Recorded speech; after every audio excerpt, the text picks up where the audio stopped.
38절 말씀입니다. 저와 여러분이 교독하시다가 마지막 38절은 우리 같이 함께 합독하도록 하겠습니다. 이때 제자들이 돌아와서 예수께서 여자와 말씀하시는 것을 이상히 여겼으나 무엇을 구하시나이까 어찌하여 그와 말씀하시나이까 묻는 자가 없더라.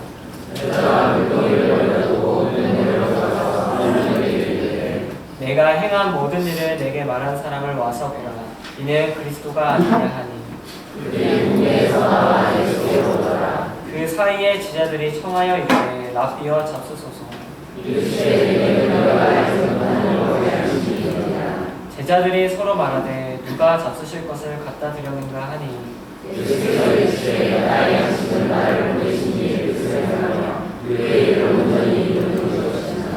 너희는 넉 달이 지나야 추수할 때가 이르겠다 하지 아니하느냐. 그러나 나는 너희에게 이르노니 너희 눈을 들어 밭을 보라. 휘어져 추수하게 되었도다.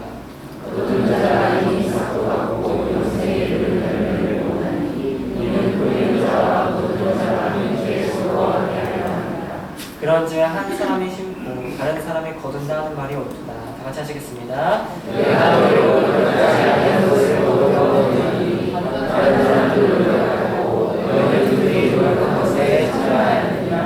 아멘. 지금 이 시간에는 이정원 담임 목사님 나오셔서 예수께로 오더라 라는 말씀의 지문을 가지고 증거하실 때 많은 은혜 받으시기 바랍니다. 말씀 듣기 전에 앞뒤좌우로 인사했으면 좋겠습니다. 한 주간 잘 지내셨습니까? 한 번 더 인사했으면 좋겠습니다. 눈과 진리로 예배합시다. 하나님 말씀 증거하도록 하겠습니다. 요한복음 4장은 예수님과 사마리아 여인의 대화로 구성됩니다. 그런데 사실 이 대화의 흐름을 쫓아가는 것이 쉽지가 않습니다. 우리가 사장을 쭉 살펴봤는데요. 대화의 내용이 주제가 계속 바뀌기 때문입니다.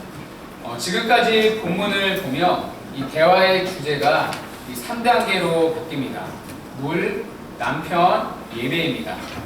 물 얘기를 했다가 갑자기 남편 얘기가 나옵니다.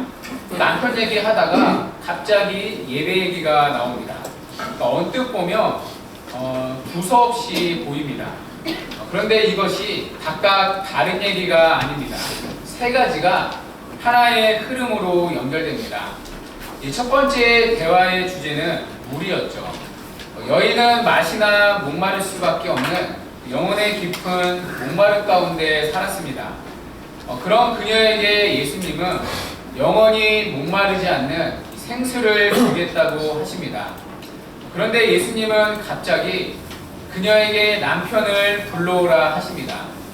여인이 그토록 감추고 살았던 이 과거의 죄를 드러내십니다. 죄를 지적하여 여인으로 하여금 꿈쩍할 수 없게 하십니다. 여인이 지금까지 살아왔던 마시나 목마를 수밖에 없는 영혼의 깊은 목마름을 보게 하신 것입니다. 그래야 주님이 주시는 생수를 구하기 때문입니다. 그리고 그 주님이 주시는 생수를 맛보는 현장이 바로 예배의 자리입니다. 그래서 자연스럽게 대화는 이제 예배로 넘어갑니다. 영과 진리로 예배할 때, 오직 진리에 이끌리는 예배를 드릴 때 영원히 목마르지 않는 생수를 마실 수 있다는 것입니다. 그러자 여인은 25절에서 메시아를 언급합니다. 메시아가 오시면 예배에 대해 구체적으로 가르쳐 줄 것이라 믿었기 때문입니다. 그런데 예수님은 그 메시아가 바로 자신이라고 말씀합니다. 예배 가운데 여인의 영적인 목마름을 채워줄 메시아가 바로 자신이라고 하십니다. 드디어 여인은 예수님이 메시아라는 사실을 깨닫습니다. 그리고 이때부터 이 여인의 삶에 중요한 변화가 생깁니다. 오늘 본문은 주님을 메시아로 만난 이 여인에게 일어난 변화를 소개하고 있습니다. 여인이 예수를 메시아로 만나고 나서 여러분 즉각적으로 보인 특이한 반응이 무엇입니까? 오늘 본문 28절에 보시면 물동이를 버려두고 마을로 뛰어갔다고 말합니다. 물론 본문에는 이 뛰어갔다는 말은 나오지 않습니다. 그러나 그녀가 물동이를 버려두고 간 행동은 분명히 서두르고 급히 행한 것을 보여줍니다. 왜냐하면 여인은 자신이 만난 메시아를 전하고 싶었기 때문입니다. 29절에 이렇게 말씀합니다. 내가 행한 모든 일을 내게 말한 사람을 와서 보라. 이는 그리스도가 아니냐 하니. 여인은 지금 전도 폭발이나 전도훈련 세미나를 받은 적이 없습니다. 어느 누구로부터 전도하라는 촉구를 받은 적도 없습니다. 심지어 예수님도 전도를 요구한 적이 없습니다. 그렇다고 복음 교리의 전반을 배우지도 않았습니다. 그녀는 자기 마을 사람들에게 복음을 전하기 위해 잘 정리된 교육을 받지도 못했습니다. 그런 그녀가 예수님을 인격적으로 메시아로 만나자마자 그 예수를 증거하기 위해 물동이를 버려두고 급히 마을로 들어갑니다. 영혼에 대한 궁일함과 부담감이 이 여인을 사로잡았기 때문입니다. 이전에는 전혀 없던 새로운 관심, 새로운 염려가 그 영혼 안에 일어난 것입니다. 그리고 그녀의 전도를 통해 수많은 사마리아 사람들이 주님을 믿게 되는 부흥의 역사가 일어납니다. 자, 그래서 오늘 본문을 근거로 많은 교회들은 전도를 강조합니다. 본문의 내용 역시 전도를 강조하고 있는 것이 사실입니다. 자, 우리가 읽은 32절을 보시면 예수님은 너희가 알지 못하는 먹을 양식이 있다고 말씀을 하십니다. 여러분, 양식을 먹는 이유가 무엇입니까? 양식을 먹어야 사람은 힘이 날 수 있습니다. 음식을 먹어야 피로가 풀리고 원기를 회복할 수 있습니다. 예수님으로 하여금 새 힘을 얻게 하는 양식이 있다는 것입니다. 여러분, 이 양식이 구체적으로 무엇입니까? 자, 본문 32절에 보면 이렇게 말합니다. 우리 34절, 본문 34절 함께 읽어보도록 하겠습니다. 시작. 예수께서 이르시되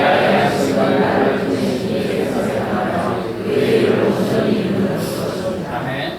자, 하나님의 뜻, 하나님의 일을 이루는 것이 예수님이 먹는 양식이라고 말합니다. 여기서 하나님의 일, 하나님의 뜻은 예수를 이 땅에 보내셔서 죄인들을 구원하시는 일을 말합니다. 그러니까 십자가 사건을 통한 이 구원의 사역을 뜻합니다. 한마디로 이제 영혼 구원이죠. 그러니까 예수님의 피로를 풀어주고 원기를 회복하고 새 힘을 주는 양식이 바로 영혼 구원이라는 것입니다. 불쌍한 한 영혼을 구원하실 때 주님은 새 힘을 얻는다는 것입니다. 이 목회하는 저에게 가장 어려운 것이 설교입니다. 설교는 준비도 힘들고 전하는 것도 힘듭니다. 그런데 설교하고 났을 때 은혜 받는 분들을 보면 솔직히 새 힘을 얻습니다. 설교를 통해 주님을 만나는 분들이 계실 때 그것보다 저를 힘나게 하는 양식은 없습니다. 예수님은 한 영혼이 구원을 받을 때 그것보다 예수님을 힘나게 하는 양식은 없다는 것입니다. 한 영혼이 주님께 돌아올 때 그것이 예수님을 가장 배부르게 하는 예수님의 양식이라는 것입니다. 자, 그리고 예수님은 우리에게 동일한 양식, 영혼 구원의 양식을 주십니다. 그것이 35절의 말씀인데요. 우리 35절 함께 읽도록 하겠습니다. 35절 시작.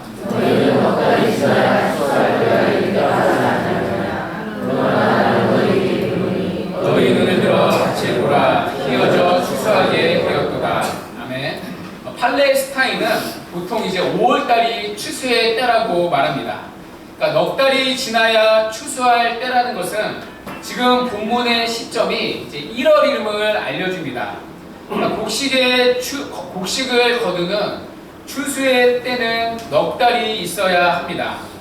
그러나 영혼을 거두는 영적인 추수의 때는 지금이라는 것입니다. 그래서 주님은 너희 눈을 들어 밭을 보라고 하십니다. 여기서 밭은 당연히 영적인 밭이겠죠. 지금 당장 영적인 밭에서 추수해야 할 영혼들이 많다는 것입니다.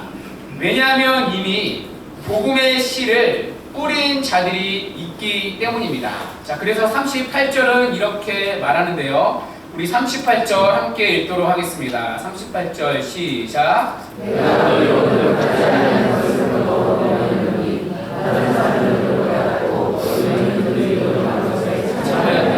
아멘. 여기서 여러분 다른 사람들이 누구이죠? 여러분 본문이 말하는 다른 사람들 누구일까요?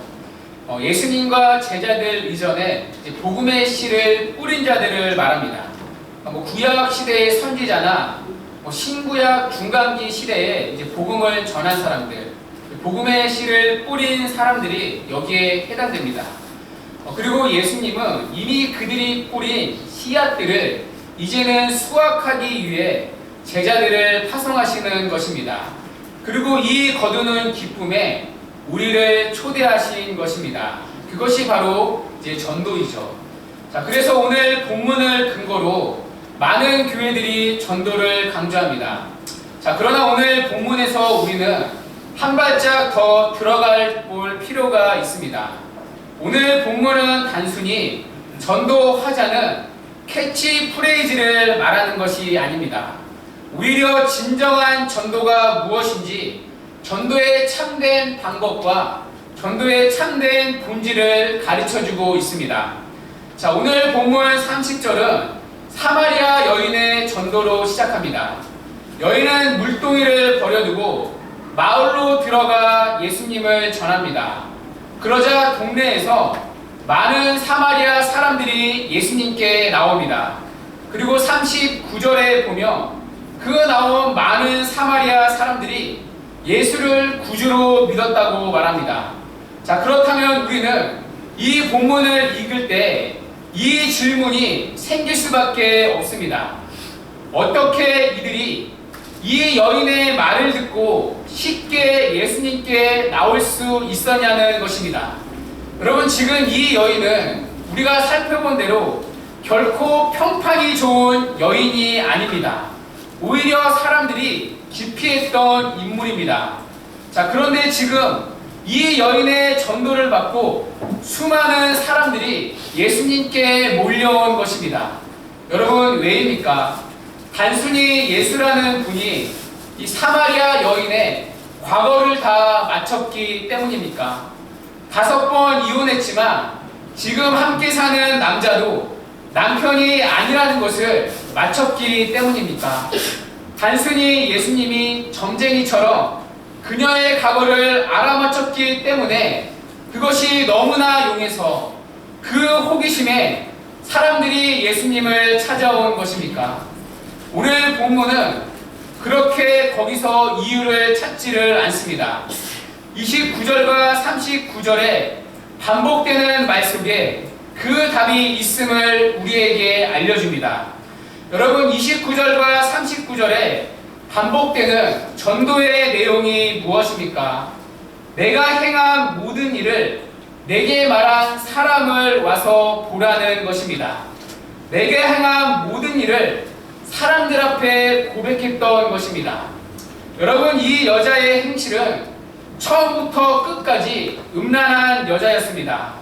동네 사람들은 그 여인의 모든 죄를 알고 있었을 것입니다. 사마리아 여인이 얼마나 부정한 여인인지 알고 있었을 것입니다. 그렇지만 여인은 여성으로서 자신의 부끄러운 그 과거를 스스로 말한다는 것은 무척 어려운 일이었을 것입니다. 오히려 여인은 그 죄를 감추며 살았을 것입니다. 아마 누군가가 자신의 과거에 대해 수군거리는 것을 보았다며 이 여인은 발작적으로 반응했을 것입니다. 그런데 예수를 만나자마자 자신이 행한 모든 과거의 일을 다 드러낸 것입니다. 자신과 같이 더럽고 추악한 죄인을 찾아오신 예수 그리스도의 은혜, 그 사랑이 그녀를 변화시킨 것입니다. 자신의 과거의 부끄러운 죄악이 오히려 그리스도의 사랑을 드러내는 전도의 도구가 된 것입니다. 수치스러운 과거로 사람들의 시선을 피하며 살았던 그녀가 이제는 사람들을 먼저 찾아 나섭니다. 그리고 그 이전에 한 번도 말을 건넸지 않았던 이 여인이 먼저 사람들에게 말을 건네기 시작합니다. 자신이 만난 예수를 증거하기 시작합니다. 그것도 지금까지 감추고 살았던 수치와 조롱과 멸시를 받았던 죄로 얼룩진 과거의 일들을 자신의 입으로 드러내면서 말입니다. 그런데 이것을 말하는 그녀의 얼굴은 이전에 알고 있던 얼굴이 아니었습니다. 항상 수심을 가득 담고 찡그렸던 얼굴이 웃음꽃으로 활짝 피었을 것입니다. 더 이상 삶의 허무와 목마름 때문에 괴로운 얼굴이 아니라 속에서부터 솟아나는 기쁨과 평안이 그녀의 표정에 묻어났을 것입니다. 사는 게 아무런 재미가 없어 보였던 여인이 이렇게 뭔가를 열정적으로 말한 것은 오늘이 처음이었을 것입니다. 그것도 자신의 과거를 말하는 그녀의 얼굴에 수치심이 아닌 넘치는 기쁨과 한 번도 보지 못한 평안이 있었을 것입니다. 동네 사람들은 갑자기 너무도 달라진 이 여인의 모습으로 인해 놀랐을 것입니다. 사람이 어떻게 저렇게 변할 수 있는지 너무도 신기했을 것입니다. 도대체 예수님이 어떤 분이시기에 저렇게 변할 수 있는가? 그들은 궁금했을 것입니다. 그래서 자기들도 한번 그 예수를 만나보고 싶어졌던 것입니다. 그래서 30절에 저희가 동네에서 나와 예수께로 오게 된 것입니다. 지금 여인은 예수님에 대한 신학적인 변증을 했던 것이 아닙니다. 복음을 논리정연하게 설득하고 있는 것도 아닙니다. 사람들을 끌기 위한 어떤 우버스러운 행동도 없었을 것입니다. 오히려 이 여인은 지금 굉장히 소극적으로 마을로 들어가 전도하고 있습니다. 여러분 29절에 보면 이는 그가 그리스도가 아니냐라고 말합니다. 이것을 헬라어로 직역하면 그는 그리스도가 아닐 것 같지 않은가라는 뜻입니다. 이분이 정말 메시아일 수 있지 않느냐입니다. 지금 여인은 사람들에게 강요의 말투로 전도한 것이 아닙니다. 지나가는 사람을 억지로 붙잡고 억지로 강요한 것도 아닙니다. 오히려 너무나 조심스러운 말투로 사람들에게 다가가 전도한 것입니다. 그럼에도 여러분, 사람들이 예수께 이 여인의 이러한 소극적인 말을 듣고 나올 수 있었던 이유는 무엇입니까? 그 여인의 달라진 삶의 변화를 보았기 때문입니다. 그 여인의 말에는 어떤 요란함은 없지만 요란함보다 더 진중한 그 영혼을 사로잡고 있는 어떠한 진실함이 보였기 때문입니다. 거기에 그들은 여인의 진실함과 진실성을 확인한 것입니다. 이것이 사마리아 사람들이 오늘 예수님께 나온 이유입니다. 우리는 여기서 전도의 중요한 원리, 방법을 발견할 수 있습니다. 전도는 다른 사람을 믿게 하는 것이 아니라 내가 믿는 것을 드러내는 것입니다. 내가 믿고 있는 것을 다른 사람에게 강요하는 것이 아니라 내가 믿고 있는 것을 진실하게 보여주는 것, 이것이 바로 본문이 말하는 전도입니다. 여러분, 오늘날 세상이 교회를 개독교라고 욕하는 이유가 무엇입니까? 예수 믿는 사람을 조롱하고 손가락질하는 이유가 무엇입니까? 여러분, 우리가 믿는 것이 너무나 터무니없는 것을 믿고 있기 때문에 세상이 우리를 조롱하는 것입니까? 예수를 믿는 것이 그들이 보기에 너무나 어리석고 바보 같아서 우리를 조롱하고 손가락질하는 것이 저는 아니라고 생각합니다.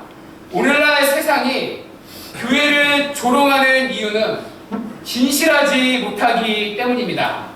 우리의 고백과 삶이 다르기 때문입니다. 지난 30년을 넘어 세상은 교회를 기다려왔습니다. 교회는 세상과 다른 영원한 하나님 나라를 소망하며 살아가는 사람들의 모임이라고 하기에 그들이 말하는 것이 진실이라 생각하며 30년을 넘어 세상은 기다려줬습니다. 그러나 30년 동안 그들이 본 것이 무엇입니까? 말로는 하늘의 소망을 가지고 살아간다 하지만 이 세상이 영원한 곳인 것처럼 이 땅에 보물을 쌓는 우리의 모습에 그들은 욕하는 것입니다. 말로는 복음이 능력이라 말하지만 하나님만이 유일한 힘이라고 말하지만 오히려 그 하나님의 능력을 빌어 여전히 똑같이 세상적인 성공과 그 가치를 추구하는 교회의 모습에 그들은 욕하는 것입니다. 때로는 교회의 목사들이 교회의 성장을 위해 마치 기업을 운영하듯 무슨 일을 해도 되는 것처럼 하는 그러한 행동을 보며 세상은 욕하는 것입니다. 예수가 진리가 아니라서가 아니라 그렇게 욕하는 것이 아니라 예수가 진리라고 말하는 사람들이 진실해 보이지 않아서 욕하는 것입니다.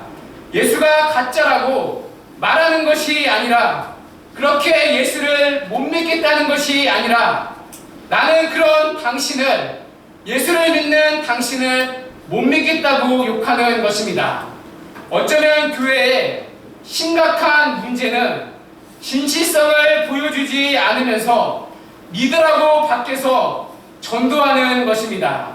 자기들은 안 믿는 것 같으면서 자기들은 그 믿음을 가지고 살지도 않으면서 다른 사람들에게 그렇게 살라고 강요하는 것처럼 보이기 때문입니다. 마치 음식점에서 전단지를 돌리듯 사람들을 끌기 위해 교회가 전단지를 돌린다고 생각합니다. 이렇게 생각하는 세상의 사람들이 오늘날 점점 많아지고 있습니다. 그들의 눈으로 봤을 때 교회의 전도가 그렇게 보이는 것입니다. 사실 오늘날 전도는 대부분의 교회의 홍보가 되었습니다. 물론 교회를 알리는 것이 나쁘다는 것은 아닙니다. 전도하는 것 자체를 부정하는 것이 아닙니다. 전도는 교회에 빼앗길 수 없는 우리 주님이 오실 때까지 포기할 수 없는 교회에 너무나 중요한 사명입니다. 그러나 여러분, 전도는 교회를 키우기 위해 하는 것은 아닙니다. 다른 교회에 누군가를 빼앗기지 않기 위해 전도하는 것은 더더욱 아닙니다. 여러분, 한 교회에 잘됨과 부흥이 다른 교회에 피눈물이 되면 여러분 안 되는 것 아닙니까? 우리는 교회를 키우기 위해 전도하는 것이 아니라 오직 그리스도 그분을 전하기 위해 전도하는 것입니다. 그래서 우리가 매주에 사도신경에 고백하는 교회론이 무엇입니까? 우리는 거룩한 고운 교회를 믿는다는 고백입니다. 우리는 거대한 교회가 아니라 거룩한 교회를 믿습니다. 교회의 가장 큰 가치는, 가장 중요한 우선순위는 교회로 모인 한 사람 한 사람이 거룩해지는 것입니다. 하나님을 닮아가는, 그리스도 그분을 닮아가는 그 참된 성화가 우리의 신앙과 열림과 세월 속에 반드시 묻어지는 일들이 일어나야 합니다. 여러분, 이 성화를 우리 각 사람이 온전히 이루어갈 때 전도라는 열매는 저절로 맺게 되는 것입니다. 여러분, 오늘 본문을 보십시오. 여러분, 이 마을의 부흥이, 이 전도가 어디서부터 시작됩니까? 여인의 변화로부터 시작되는 것을 우리는 볼 수가 있습니다. 오늘 예수님을 만난 이 여인의 첫 번째 행동이 무엇입니까? 28절에 보면 물동이를 버려두고라고 말합니다. 여러분, 이것은 상징적인 의미가 있습니다. 여인이 예수님을 만난 첫 번째 행동은 물동이를 버린 것으로 성경은 표현합니다. 물동이는 그녀가 우물가에 왔던 목적을 보여주는 상징입니다. 우리가 살펴본 대로 지금까지 여인은 육신의 물을 구했습니다. 그런 그녀에게 물동이는 이 육신의 물을 얻기 위한 너무나 중요한 삶의 수단이었습니다. 그러나 생수의 근원이신 그리스도를 발견하자 이 여인은 그토록 인생에서 소중하게 여긴 그 인생의 물동이를 버립니다. 더 이상 여인에게 물동이는 이전과 같이 중요하고 가치 있는 것이 아니었기 때문입니다. 왜냐하면 그녀는 참된 물, 영원한 생명의 물을 얻었기 때문입니다. 마시나 목마르지 않는 생수이신 주님을 만났기 때문입니다. 그래서 이전에 몰두했던 세상적인 것들이 더 이상 자신의 인생에 귀하고 가치 있게 여겨지는 것이 아니라 그리스도 그분을 가장 귀하고 가치 있게 여기는 그 영원 깊은 곳에 가치의 변화가 일어난 것입니다. 그리스도를 전하기에 오히려 그 물동이를 버려두는, 그것을 배설물로 여기는 중심의 변화가 일어난 것입니다. 그 물동이를 버려둔 채 동네 사람들을 찾아갔다는 것만으로도 동네 사람들은 그 여인의 변화를 통해 그 여인의 진실함을 믿어준 것입니다. 그 가치관의 변화가 세상을 보는 그 관점의 변화에서 사마리아 사람들은 그 여인의 전도의 말에 진실함을 보았던 것입니다. 말하지 않아도 느낄 수 있고 요란하지 않아도 그 진실함을 확인할 수 있었던 것입니다. 여러분, 오늘날 한국교회의 아픔이 무엇입니까? 예수를 믿는다 할지라도 세상을 보는 가치와 관점이 바뀌지 않는다는 것입니다. 세상을 바라보면서 귀한 것이 무엇인지를 보는 영적인 눈이 바뀌지 않는다는 것입니다. 주님을 만나기 전에 이전에 유익하다고 여겼던 모든 육신적인 것들로 그것을 배설물로 여기고 그것에 거리를 두며 이 땅을 살아가야 함에도 불구하고 여전히 세상을 바라보는 가치가 쉽게 변하지를 않습니다. 이 땅을 살아가면서 하나님이 우리같이 연약한 자들에게 그런 것들을 때때로 맡기실 때 지혜를 주시거나 재능을 주시거나 물질을 주시거나 모든 것들을 허락하실 때 그것을 오히려 두려워하면서 혹시나 주님의 영광에 조금이라도 그러한 것들이 방해가 될까봐, 주님을 섬기는 일에 조금이라도 멀어질까봐 두려워하면서 거리를 두르며 살아감에도 불구하고 이런 관점의 변화가 일어나지 않는 것입니다. 오히려 시대가 부요해질수록 교회는 이런 세상을 보는 가치와 관점의 변화를 찾아보기 힘든 너무나 영적으로 가난한 느슨한 시대가 되어가고 있습니다. 여러분, 우리는 어떻습니까? 오히려 여전히 교회를 다니고 신앙의 열심은 있지만 여러분, 주일에 교회를 온다는 것 말고는 어떠한 변화가 없지는 않습니까? 주님을 믿기 전에 붙잡았던 그 세상적인 가치와 내용을 여전히 귀하게 여기지는 않습니까? 저는 조국교회에 이런 변화가 진실하게 일어나지 않으면 절대 교회는 세상을 바르게 섬길 수 없다고 생각합니다. 아무리 교회가 커지고 교회에 앉아있는 사람들이 많아질지라도 절대 세상은 주님 앞에 바르게 돌아오지 않는다고 생각합니다. 이러한 영혼의 가치와 중심의 변화가 있을 때 그 진실함을 세상이 확인할 수 있을 때 우리는 세상을 바르게 뒤집고 섬길 수 있다는 것입니다. 정말 복음의 가지는 이 힘과 이 능력과 이 부요함을 먼저 교회가 회복하고 교회가 이것을 보여줄 수 있어야 합니다. 우리가 사는 세상이 다 그렇게 산다고 할지라도 주님을 만난 이후에는 육신의 물을 채우기 위한 물동이를 버리는 가치의 변화가 여러분 반드시 일어나야 합니다. 단순히 교회를 열심히 섬긴다가 아니라 세상과 다른 힘과 내용과 그 방법을 가지고 산다는 것을 여러분 끊임없이 보여줄 수 있어야 합니다. 누구나 살면서 더 높아지고 더 많이 가지고 그것으로 누군가의 인생을 평가할 때 이 땅의 초점이 아니라 하늘에 초점을 두고 정말 하늘의 보화를 쌓고 믿음으로 사는 것이 무엇인지 보여줄 수 있어야 합니다. 왜냐하면 전도는 다른 사람을 믿게 하는 것이 아니라 내가 믿는 것을 드러내는 것이기 때문입니다.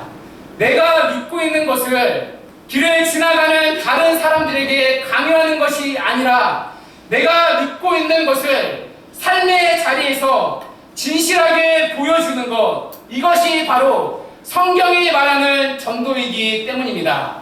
물론 획기적인 변화가 우리 가운데 당장 나타나야 한다는 것은 아닙니다.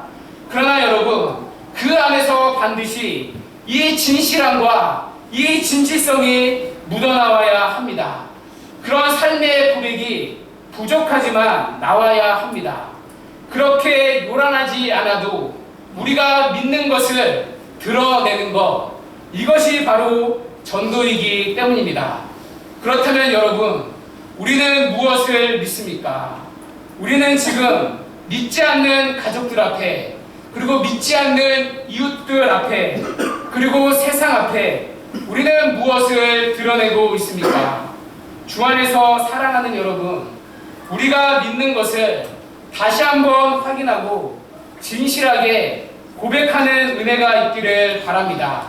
그래서 예수께 나아오는 오늘 이 본문의 생명의 역사가 우리를 통해 다시 한번 회복되고 일어나는 은혜가 있기를 주님의 이름으로 간절히 축원합니다. 이 시간 우리 말씀 붙잡고